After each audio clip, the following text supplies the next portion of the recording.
Welcome, fellow confidence crusaders, neuro nerds, and success equalizers. This is your podcast, Real Confidence. I'm your host, Alyssa DeVere, and I'll be sharing a bit of basic brain science, some surprising social secrets, and a touch of tough love. Why? Because I believe confidence is everyone's fundamental right and choice. So let's get to it. It's no surprise that so many people get into a career lane and find themselves 10, 20, 30 years later wondering, what if? What if I made different decisions? What if I didn't take that one class with that professor who got me all excited about a particular topic that I only learned later was not really something that I particularly loved?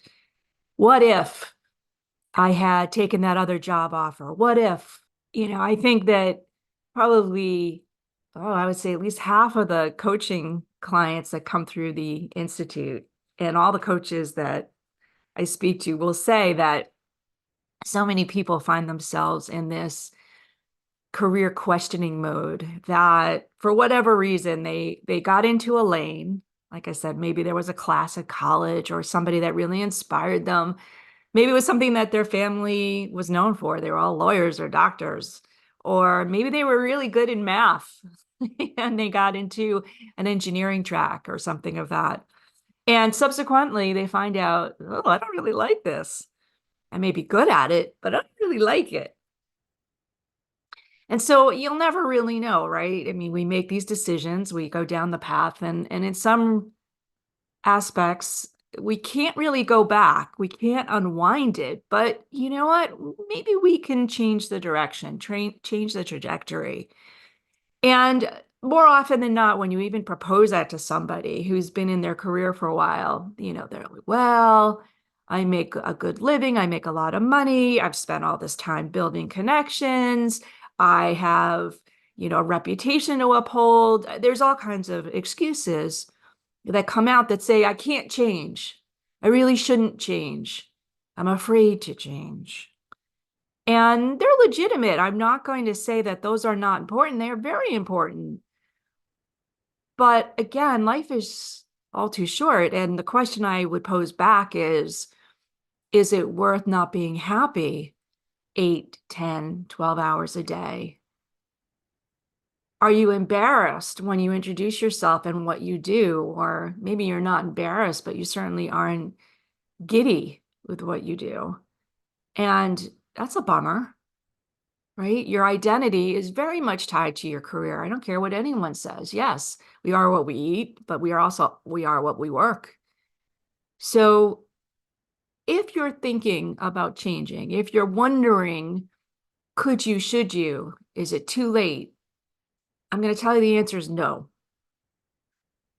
The truth may be it is a smaller pivot or a small series of small pivots, and it might take some time. Or maybe it looks like a side hustle for a long time, a while. But if you're clearly not happy in your current career path, I'm going to invite you to at least fantasize what it would be like to wake up every morning for the rest of your life and be excited about what you're going to do. Be excited to tell people at a cocktail party or a school function with your kids, this is what I do. What would that feel like? Would that give you energy? Of course it would. Would you do better work? Probably. But of course, I'm not going to be naive and say that you're going to make the same amount of money or have the same number of connections overnight. That's not realistic. So I thought maybe I would share a little bit of my own journey as just an example, because my example is not yours. But at the same time, there may be some really good ideas on how to make the change. Because back in the day, I was one of those people that was so good in math that I got pushed into being an engineer as my first application into college. And very quickly, within a semester or two, realized that I really hated it. So subsequently floundered for a while, ended up in some marketing classes just as one of many things I was trying. And I was like, oh, this is cool. I can do this. And so pursued the marketing and international marketing product management type classes. I should say, a side note, I also really, really enjoy criminal science. And that's a hint as to how I ended up where I am now. You're going, what? Criminal science, what does that have to do with confidence? We'll get there. But coming out of school, went into a tech company. For those of you who remember Digital Equipment Corporation, DEC. And I was in the product management group. So, maybe again, going back to my technical, mathematical type engineering roots, but I was doing product management and subsequently marketing. I went and I lived in Europe for a while and came back and then really dug into the marketing track where subsequent to DEC ran marketing groups at a number of companies, mostly tech companies, and then started my own consulting business. So I was consulting to all kinds of companies, a lot of tech companies. And I found that my brain, in terms of why I was so good in math, the logic and kind of the clarity of organization really helped in my marketing work. So, okay. But I remember having this hobby of reading self-help books and really trying to understand motivation theory. I was an early Dan Pink fan.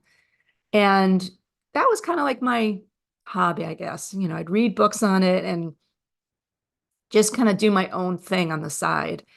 And, I'm not a young chicken. So back in the day, self-help was kind of the thing that people did like that. There weren't like internet YouTubes and conferences and all that. So I did have that kind of streak in me. And subsequently, when the story that many of you may have heard too many times in my podcast, my books about my son, Zach, having his neurological crisis and really providing me the maternal motivation to dig back into some technical things, particularly brain science at the time. Once I started learning about it and really understanding it and being able not only to help him with his disconnects between brain and arms, but also to really understand how I could help others with the disconnects between their confidence and where they wanted to be in their life, I thought, ooh, this is cool. And I did make it a hobby for a really long time. And I say a hobby, is working with my son and writing kind of silly books on the side. Misinformed, which was a book I wrote many years ago, was really just a rant. But that book is what triggered the start of ACI when my partner up in Canada found it. And I say my partner, she wasn't my partner then, but became my partner at the time, and encouraged me to really build out the Institute. That was like 13 years ago. It was amazing, right? But that was a journey that, again, I don't think I would have predicted, but I can explain, I can understand. And that criminal science stuff I mentioned earlier, that what makes people make certain decisions, how do they get motivated to do, quote, the right thing? That was the thread. That was the thread throughout my interest level that kind of kept coming back in different forms. And then when it landed in ACI, it became that kind of moment of, yep, this is what I'm supposed to be doing. But I was making a ton of money as a marketing consultant. I had a lot of people working for me. We were doing international work all over the world. And as much as I enjoyed it, and I was supporting companies that were building incredible things, uh, cancer cures and organic fertilizers, you name it, ran the gamut, but a lot of them were doing incredible things. I just didn't feel that fulfillment myself. Sure, I was helping them market and really organize their ability to deliver those products faster, better to the right people. And that was important, but it just wasn't close enough to the source, really, for me. So when I discovered the brain science and realized that American Confidence Institute, ACI, could really help people directly to feel better, to achieve more, to really live their best selves. That was like that, how do I get there? How do I make that my sustainable income? And for a couple of years, it was like a little bit of ACI and a lot of bit of consulting. And I had a 5-year plan to swap those numbers so that by year 5, I was 90% ACI and 10% consulting. And I worked really hard to do that. It wasn't easy. I was doing basically 2 jobs, but at the same time, I was very cognizant of putting enough time into the thing that I wanted to do. Now, I won't lie to you, ACI has had its ups and downs over the years in terms of income, but lo and behold, 2019, I get the idea presents to me literally. Again, I think it was another divine intervention to start this thing called the ERG Leadership Alliance. And starting a second company is insane. It really is. But for a lot of reasons, particularly my gut screaming at me, I remember coming home to Jeff, my husband, and saying, I don't know why, but I have to do this. And the why behind it was not only because it was going to really do amazing work for people in the workplace who were being underserved, who weren't happy, who needed a voice, who needed the confidence, but it was a way for me to bring some of that confidence knowledge into the workplaces in a way that was a lot more focused, that was a lot more, if you will, segmented, because anyone can use confidence, right? Any age, any gender, any type of person, ethnicity, but being able to really work with people who felt disadvantaged in the workplace, I thought was a really great honor. So I pursued that, and lo and behold, ELA took off like a rocket ship and hasn't slowed down since. So while I still manage both entities, they're very intertwined, they support one another. And I make almost 10 times the money, I shouldn't say almost, 10 times, easily 10 times the money that I did back in my corporate life. Again, wasn't a quick hit, wasn't an overnight flip, but it certainly is something that I feel like I've built my own personal legacy around. I know my kids, my husband, my family's very proud of me. That makes me happy. But at the same, maybe more important, I'm very honored to have the ability to say, these are the things that I do. This is what I do for a living. I empower underserved people in the workplace by bringing them science-based confidence. Wow. How cool is that? So I would love to take a quick break. And then when we come back, I'm going to lay out not so much the rules about how I did it, but give you some ideas on how you can start your own journey. If this something is you're considering, if it's something that you would even like to explore, let's lay out some ways that you can do that. We're going to be right back. This podcast was sponsored by the American Confidence Institute. ACI uses basic brain science to quickly raise real, sustained confidence. Our most popular workshop is How to Coach Confidence, and participants often note it's the best training they've ever done. The course teaches a 15-minute methodology that anyone can master to tackle any type of confidence challenge. So if you're a professional coach, maybe you're interested in exploring becoming a coach, or simply want to use some coaching in your everyday job and life, let's talk about bringing a workshop to your workplace or upcoming event. ACI certification can be added and grants ICF or SHRM credit if you need that too. You can check it all out at www.americanconfidenceinstitute.com.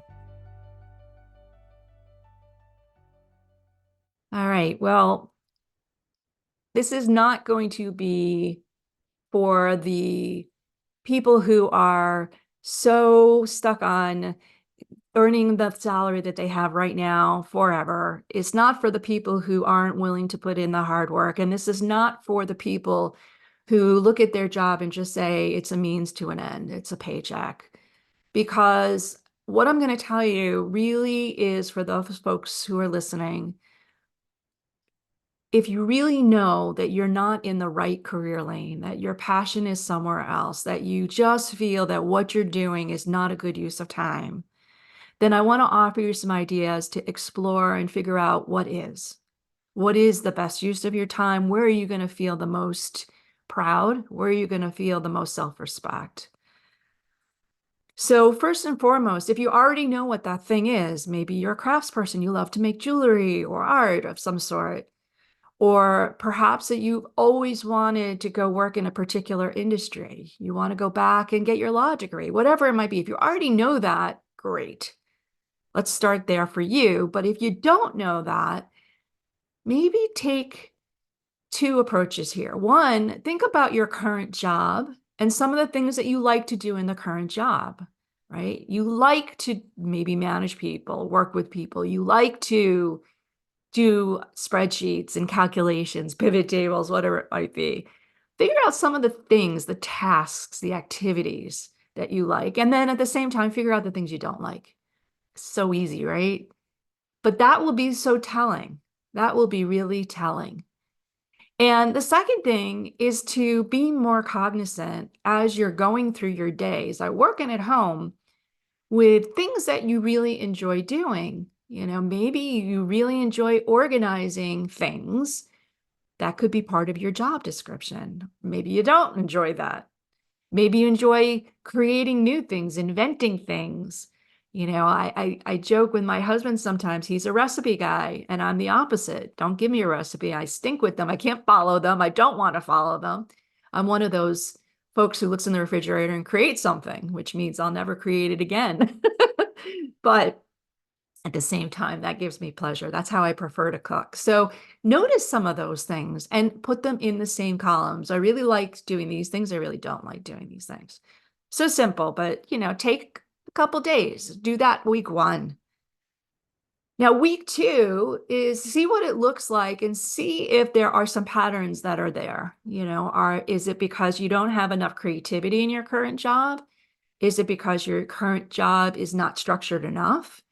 And if you can start to see some of those patterns, then not only can you make a decision that there's things you could do in your current job to make it better, but maybe there's something you can do outside of that job that fulfills those things. So take an art class or join a particular group that's doing whatever it is that you like to do. Maybe you really love to read, and that's something that you're not getting enough of in your current job. Well, yeah, obviously a book club would be great. Maybe you love to write. There's writing clubs. So again, foster that thing that you feel really fills you up and do it as a hobby to start and just validate that that is true, that you love doing that thing. And maybe you'll even find that you love doing it because it's not work, because it's not pressure. And that's okay too. That's okay too. But start identifying those things that you're like, you know what, I'd really like to do this more. And I'd like to do it during the day and get paid for it. Okay. So very basic, simple, maybe too obvious steps, but that's what a career counselor is going to tell you to do. So here you go. Now, once you kind of settle in and you're like, this is the kind of thing I want to do, I can't tell you there's a magic wand answer that, the job that gets created, but you can certainly start to look around LinkedIn, ask friends. I'm looking for some part-time work that does X, that includes these kinds of things. And thinking about, again, that like onboarding, offboarding strategy that I described earlier is maybe you spend 10% of your work week, if you can negotiate that, doing this new thing. Maybe you just do it at night. Maybe you do it one day on the weekend. And subsequently, really explore what it feels like to do that thing as a paid, required thing, as opposed to a hobby for fun. And start to increase that over a couple of months, maybe even a couple of years. So here's the thing, here's the secret. It isn't even about making the change. It's about the process of making the change, making the decision to explore the change that's going to give you confidence. And so while your current job may still stink, you may still not like it or love it for a while, if you're in the process of going in the direction you want to go, you're going to feel better. You're going to feel empowered. You're going to feel more confident that you're doing something in the direction you want to go. So, of course, you can accelerate everything I just said, but at the same time, do something. Start somewhere. Start with noting down those things that you love. Note down the things that you really don't love and start building that perfect job, that perfect career, so that you're working towards it. Before we totally wrap up, I want to let you know that full transcripts and show notes for this and other Real Confidence episodes can be found on www.americanconfidenceinstitute.com/podcast. I also want to remind you once again that the best way to get confidence is to give it to others, and you can do it just by liking and sharing this episode on your preferred podcast and social media channels. You can even give me some confidence by noting topics you'd like me to consider for the future. So for now, this is Alyssa DeVere. Thank you for helping to bring more confidence to the world. Master editing done by Ben Weinstein with original music performed and composed by Jeff Mitchell. Real Confidence is a production of American Confidence Institute. All rights reserved.